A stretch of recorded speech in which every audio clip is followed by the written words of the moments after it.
The silent hand signal she made behind her back saved her life. I was just a broken soldier working hotel security, drowning in debt and nightmares. She was the oil billionaire's daughter, trapped in a nightmare of her own. Neither of us knew that one desperate moment would change everything. If you've ever felt invisible, overlooked, or like your past defines you, this story will remind you that heroes come in the most unexpected forms.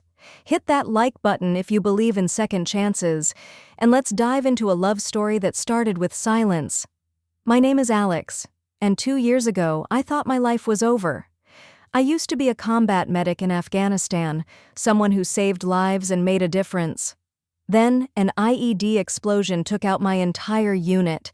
I survived with a shattered leg and a mind full of ghosts. The army gave me a Purple Heart and a medical discharge. The world gave me bills I couldn't pay and nightmares I couldn't escape. That's how I ended up working night security at the Grand Plaza Hotel in Manhattan. It wasn't glamorous, but it paid enough to cover my studio apartment in Queens and the physical therapy I could barely afford. Most nights, I limped through empty hallways, checking doors that were already locked, watching cameras that showed nothing but shadows. The silence was both a blessing and a curse. It kept the flashbacks at bay, but it also reminded me how alone I'd become. I told myself I was invisible, and I preferred it that way. People looked right through security guards anyway. We were part of the furniture, necessary but forgettable. That's exactly what I thought I wanted until the night I met her. It was 3 a.m. on a Tuesday when I first saw Catherine Morrison. I was doing my rounds through the lobby when I noticed someone sitting alone by the marble fountain. The Grand Plaza catered to the ultra-wealthy, so seeing someone up at this hour wasn't unusual. What caught my attention was how she was sitting perfectly still, staring at the water like it held all the answers to questions she couldn't ask. She looked about my age, maybe a little younger, with dark hair that caught the lobby's soft lighting. She wore an expensive dress that probably cost more than I made in 3 months, but her shoulders were slumped like she was carrying the weight of the world. Something about her posture reminded me of soldiers I'd seen after particularly rough missions, that same exhausted surrender. I almost walked past. It wasn't my job to check on guests, especially ones who could buy and sell me without thinking twice, but something made me stop. Maybe it was the way she held herself, or maybe it was recognition of pain that matched my own. "Excuse me, miss," I said quietly, not wanting to startle her. "Is everything all right?" She looked up and I saw eyes that were red from crying. For a moment, neither of us spoke. Then she gave me the saddest smile I'd ever seen. "I'm fine," she said, and we both knew it was a lie. "Just couldn't sleep." I should have nodded and moved on. Instead, I found myself saying, "The fountain's pretty peaceful at this hour. Sometimes I sit here during my breaks." I gestured to a bench nearby. "Mind if I join you for a minute?" She looked surprised, like no one had asked her permission for anything in a long time. "You don't have to." "I know," I said, settling onto the bench with a slight wince as my bad leg protested. "But sometimes it's nice to not be alone with your thoughts." That's how it started. 2 broken people sitting by a fountain at 3 a.m, sharing the kind of silence that says more than words ever could. Her name was Catherine, and she came back the next night. And the night after that. At first, we barely talked. She'd sit by the fountain, and I'd check on her during my rounds. Gradually, those check-ins became conversations. I learned that she was the daughter of Richard Morrison, the petroleum billionaire whose face graced business magazines and whose empire spanned continents. She lived in a penthouse that cost more per month than most people made in a year. She had everything money could buy and nothing that actually mattered. "I've never had a real job," she told me one night, "never chosen my own clothes without someone's approval, never even gone grocery shopping by myself. I'm 24 years old, and I don't know who I am when no one's watching." I understood that feeling more than she knew. "After I got out of the army, I felt like I'd lost my identity too," I shared.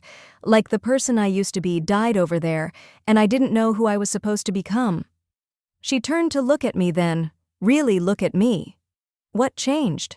"I'm still figuring that out," I admitted, "but talking to you these past few nights has helped. Sometimes you need someone to see you as you are, not as what you used to be or what you're supposed to become. That's when she smiled for real for the first time. Not the polite, practiced smile of a billionaire's daughter, but something genuine and warm that lit up her whole face. Our friendship deepened over the following weeks. Catherine would text me during the day, asking about my shift or sharing random thoughts. I'd save funny stories from work to tell her. We developed our own little world in those quiet lobby hours. One morning, as my shift was ending and the sun was just starting to rise, I made a decision that surprised us both. "Want to see something beautiful?" I asked. She hesitated. "I shouldn't. If anyone sees me—" "The hotel has a rooftop garden that hardly anyone knows about," I said. "Just staff, really. And the sunrise from up there is incredible." 20 minutes later, we were sitting on a bench surrounded by carefully tended flowers and plants, watching the sun paint Manhattan in shades of gold and pink. Catherine had never seen the city wake up before. She'd never seen it from anywhere but behind bulletproof glass in her father's car. "It's so peaceful," she whispered, like speaking too loud might break the spell. I reached into my jacket and pulled out a small bouquet of wildflowers I'd picked from Central Park on my walk to work. "These aren't as fancy as what you're probably used to," I said, suddenly feeling foolish. She took them like they were made of gold. "No one's ever given me flowers they picked themselves," she said, her voice thick with emotion. "They're perfect." That's when I knew I was falling in love with her. Not because she was beautiful or wealthy, but because she could find wonder in wildflowers and sunrises, because she saw beauty in simple things that money couldn't buy. Our relationship shifted after that morning. The next week, Catherine met me in Central Park during my day off. She'd never been on a real picnic, so we spread a blanket under an old oak tree and shared sandwiches I'd made and cookies she'd baked herself for the first time. "I had to watch 3 YouTube videos to figure out how to cream butter and sugar," she laughed, and the sound was music. The kitchen staff thought I'd lost my mind. We talked for hours that day. She told me about her dreams of working with wildlife conservation, how she'd always wanted to help protect endangered species, but her father insisted it was a hobby, not a career. I shared stories about my unit, the good memories this time, about the medic who taught me that healing was just as brave as fighting.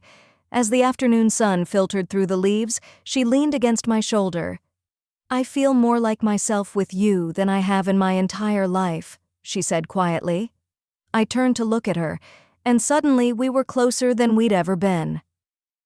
"Catherine," I started, but she silenced me by pressing her lips to mine. The kiss was soft and tentative at first, then deeper as we both realized this was what we'd been building toward. When we finally broke apart, she was crying. "I'm engaged," she whispered. My heart dropped. "What?" "My father arranged it 2 years ago.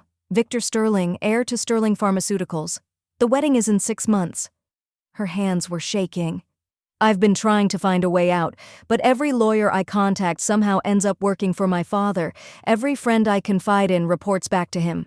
I'm trapped, Alex." I took her hands in mine. "Then we'll find another way." Victor Sterling was everything I wasn't, and everything Catherine didn't want. Tall, conventionally handsome, and cruel in the way only the truly entitled could be. I saw him exactly once when he came to the hotel to collect Catherine after one of our evening meetings. I was behind the security desk when he strode through the lobby like he owned the place. Catherine had been laughing at something I'd said, but the moment she saw him, she transformed.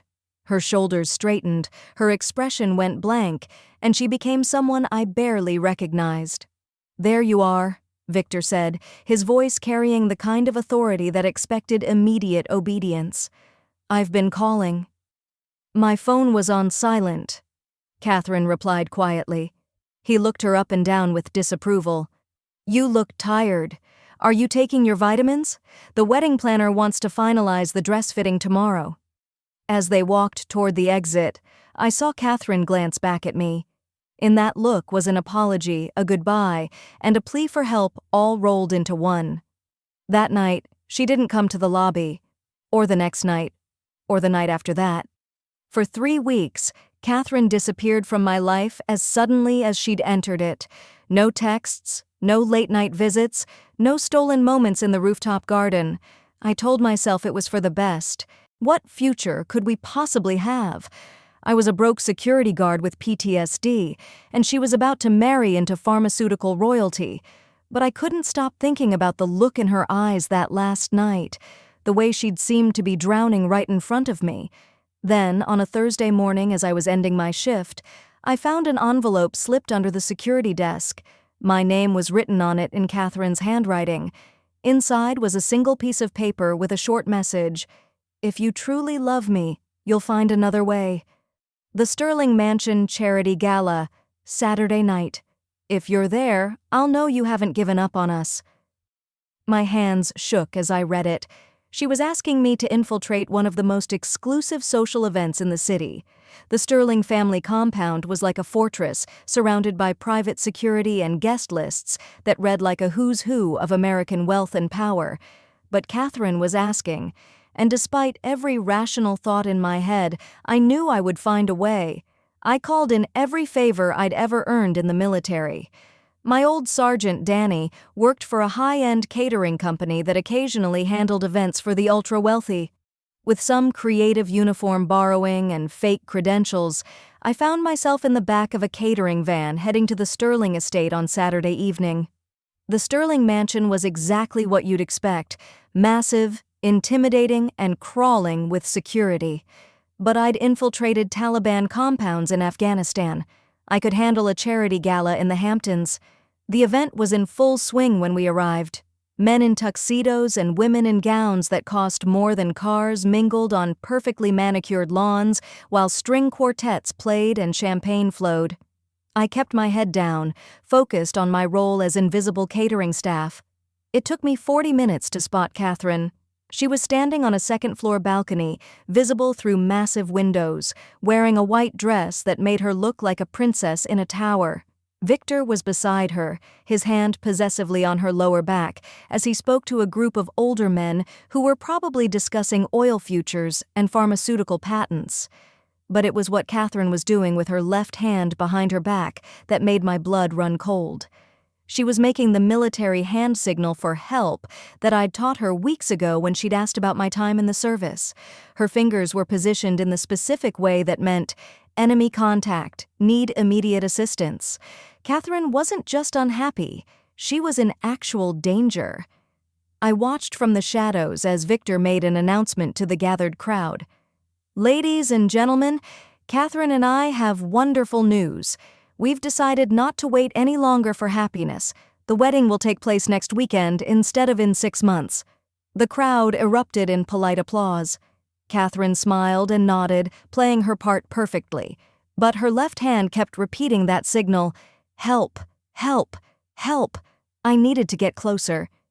Using my catering uniform as cover, I made my way through the service corridors that I'd memorized from building schematics Danny had helped me acquire. The Sterling mansion was old money, which meant hidden passages and servant stairs that allowed staff to move invisibly through the house. 20 minutes later, I was positioned directly below the balcony where Catherine stood. She was still smiling, still playing the happy bride-to-be, but I could see the desperation in her eyes. That's when I heard Victor speaking quietly to someone on his phone. "The papers are ready. Once we're married, the psychological evaluation will show she's not competent to make her own financial decisions. Her father won't fight it if it means the Morrison-Sterling merger goes through smoothly." My blood turned to ice. They weren't just forcing Catherine into marriage, they were planning to have her declared mentally incompetent so they could control her inheritance and her father's business empire. I had to get her out of there. Tonight. Getting Catherine alone wasn't going to be easy. Victor barely left her side, and the house was full of security guards who looked like they bench-pressed small cars for fun. But I had one advantage: my medical training. During my reconnaissance, I'd noticed that Catherine barely touched her champagne all evening. She was probably trying to stay alert, which was smart. But it gave me an idea. I slipped into the catering area and grabbed a server's apron. Then I made my way back toward the main party, carrying a tray of champagne glasses. When I reached the balcony area, I positioned myself where Catherine could see me. The moment our eyes met, I saw relief flood her face. I gave her the slightest nod, then made a subtle gesture toward the champagne in her hand. She understood immediately. 2 minutes later, Catherine suddenly swayed on her feet. "Oh," she said, loud enough for everyone nearby to hear. "I feel dizzy." Victor immediately became the concerned fiancé. "Darling, what's wrong?" "I think I need to sit down," Catherine said, pressing her hand to her forehead. "Maybe some fresh air?" As Victor guided her toward a quieter part of the balcony, I was already moving. I approached them with my medical training on full display. "Excuse me, sir," I said to Victor. "I'm trained in emergency medical response. The lady appears to be having a reaction to something. May I assist?" Victor looked annoyed but nodded. "Make it quick." I knelt beside Catherine, who had settled onto a bench. "Ma'am, can you tell me how you're feeling?" I asked loudly enough for Victor to hear. "Nauseous," she replied, "and my vision is a bit blurry." "That could be a severe allergic reaction," I said, standing up and addressing Victor. "She needs to get somewhere quiet immediately, away from potential allergens. Is there a private room where she can rest?" Victor hesitated, but other guests were starting to notice the commotion. "There's a study on the first floor," he said, "but I should stay with her." "Sir, with respect, what she needs most right now is calm and quiet," I said in my most professional voice. "Too many people around her could make the reaction worse. I'll stay with her and call for medical assistance if needed." Catherine chose that moment to sway again, clutching my arm for support. "Please," she whispered, "I just need somewhere quiet." Victor looked torn between suspicion and social embarrassment. The social embarrassment won. "Fine, but I want updates every 10 minutes. The study Victor directed us to was on the ground floor, with French doors that opened onto the garden. Perfect. As soon as Victor left us alone, Catherine dropped the dizzy act. "How did you know?" she asked. "You taught me that signal for help," I said, checking the doors and windows. "What's really going on, Catherine?" "Victor's having me declared mentally incompetent after the wedding," she said quickly. "He's got doctors ready to sign papers saying I'm not capable of making my own decisions. Once that happens, he'll control everything. My trust fund, my father's business relationships, everything." "We're getting you out of here," I said. "Right now." I opened the French doors and checked the garden. The estate was massive, but I'd studied the layout. There was a service road that ran along the back of the property, used by gardeners and maintenance crews. If we could make it there, Danny was waiting with a car. "Stay close to me," I told Catherine, "and if I tell you to run, you run. Don't look back, don't wait for me, just run." We slipped out into the garden. The charity gala was still in full swing, which worked in our favor. Most of the security was focused on the main event, not on watching the dark corners of the grounds. We'd made it halfway to the service road when I heard shouting behind us. "There!" Victor's voice cut through the night air. "Someone's taken Catherine!" Suddenly, the estate's security lights blazed to life, turning night into day. I grabbed Catherine's hand. "Run!" I said. We ran through the Sterling estate's elaborate gardens like our lives depended on it, because they did. Behind us, I could hear security guards shouting instructions to each other, their flashlight beams sweeping the darkness. Catherine was faster than I expected, but her heels and evening gown weren't exactly designed for tactical retreats. "Can you keep up?" I asked as we dodged between perfectly trimmed hedges. "I'm not leaving without you," she panted. That's when I heard the sound that made my heart sink. Dogs barking. They'd released the guard dogs. "This way," I said, changing direction toward a small maintenance building I'd noticed during my earlier reconnaissance. "We need to mask our scent." The building was unlocked, filled with gardening equipment and, thankfully, bags of fertilizer with a smell strong enough to confuse even well-trained guard dogs. We smeared some on our shoes and hands, then continued toward the service road. We were almost there when 3 security guards appeared between us and freedom. They were big, professional, and blocking our only exit route. "Ms. Morrison," one of them called out, "please come with us. Mr. Sterling is very worried about you." That's when my military training kicked in. I'd spent years learning how to extract wounded soldiers from hostile territory. 3 guards were nothing compared to what I'd faced in Afghanistan. "Catherine, when I move, you run straight for that gap in the fence," I whispered. "Don't stop until you reach the road." "Alex." "No," she started. "Trust me," I said. Then I did something that probably looked insane to everyone watching. I walked straight toward the guards with my hands slightly raised, looking defeated. "Okay," I called out. "You got us." The guards relaxed slightly, which was exactly what I'd hoped for. The moment they dropped their guard, I moved. My bad leg slowed me down, but surprise and desperation made up for it. I took down the first guard with a move I'd learned in combat training, used the second guard's momentum against him when he charged me, and created enough chaos for Catherine to slip past them toward the fence. By the time the third guard realized what was happening, Catherine was through the gap and I was right behind her. Danny was waiting exactly where he'd promised, engine running. We dove into the back seat as more security guards poured into the service road behind us. "Drive," I said. Danny drove. 20 minutes later, we were in a 24-hour diner in Queens, sitting in a back booth and trying to process what had just happened. Catherine still wore her white evening gown, now torn and dirty from our escape. I was still in my catering uniform. We probably looked like we'd escaped from a movie set.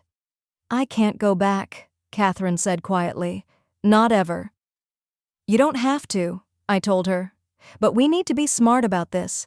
Victor and your father aren't going to just let you disappear." That's when Catherine smiled for the first time since our escape. "Actually, they might have to." She pulled out her phone and showed me a banking app. "I've been preparing for this for months. Every time my father gave me money for clothes or charity events, I put half of it into an account he doesn't know about. It's not millions, but it's enough to start over somewhere new." I stared at the screen. Even her definition of not millions was more money than I'd ever seen in one place. "Catherine," I said carefully, "you could go anywhere in the world. Live any kind of life you want. Are you sure you want to tie yourself to someone like me?" She took my hands across the diner table. "Alex, you're the first person who's ever seen me as just Catherine. Not the Morrison heiress, not a business asset, not a trophy wife, just me. That's worth more than all the money in the world." I'm writing this story exactly 1 year after our escape from the Sterling estate. A lot has changed since that night in the diner. Catherine never went back to her father's world. Victor tried to have her declared a missing person, then attempted to claim she'd been kidnapped and brainwashed. But security cameras from the hotel where we met told a different story. Hard to claim kidnapping when the footage shows someone voluntarily meeting the same person for months. Her father cut her off completely, just as she'd expected. The trust fund, the credit cards, the safety net she'd known her entire life disappeared overnight. Victor moved on to a pharmaceutical heiress from Switzerland within 3 months, but Catherine didn't just survive without her family's money, she thrived. We moved to a small apartment in Brooklyn, nothing fancy but ours.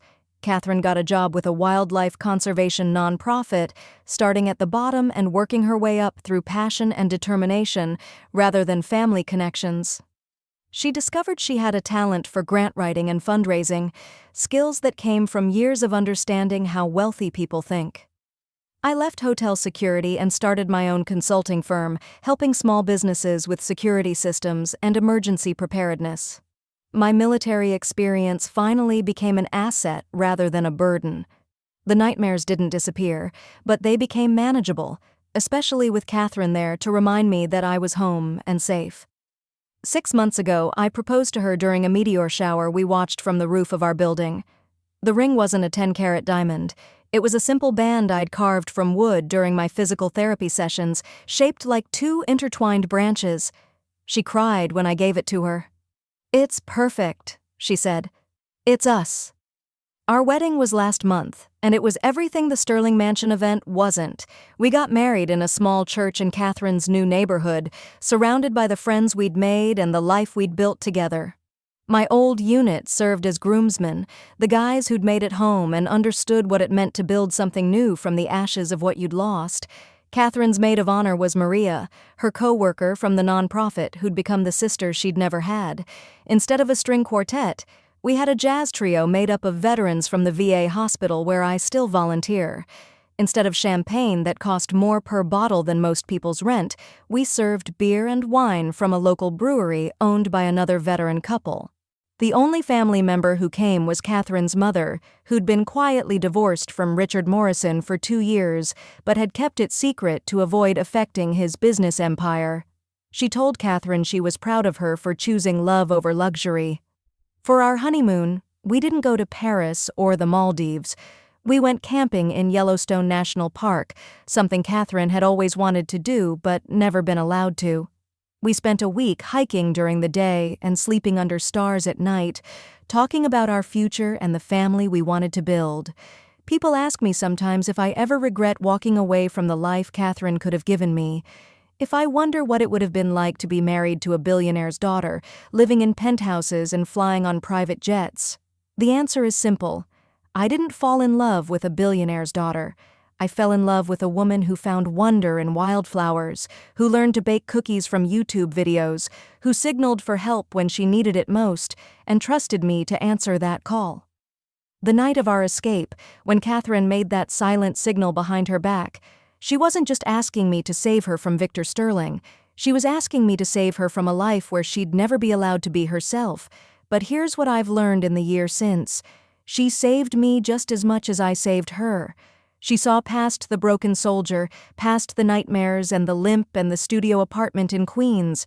She saw someone worth loving, worth building a life with, worth choosing over safety and comfort. We're expecting our first child now. A little girl who'll grow up knowing that love isn't about money or status or what other people think you deserve. She'll know that sometimes the greatest adventures start with the quietest signals and that heroes come in all shapes and sizes. Every morning, I wake up next to a woman who chose me when she could have chosen anyone in the world. Every day, I go to work building something meaningful rather than just surviving until the next paycheck. Every evening, we come home to our small apartment that's worth more to us than any mansion because we built it together. That's real wealth, not the numbers in a bank account or the size of your house or the brand of your clothes. Real wealth is having someone who sees you at your worst and chooses to stay.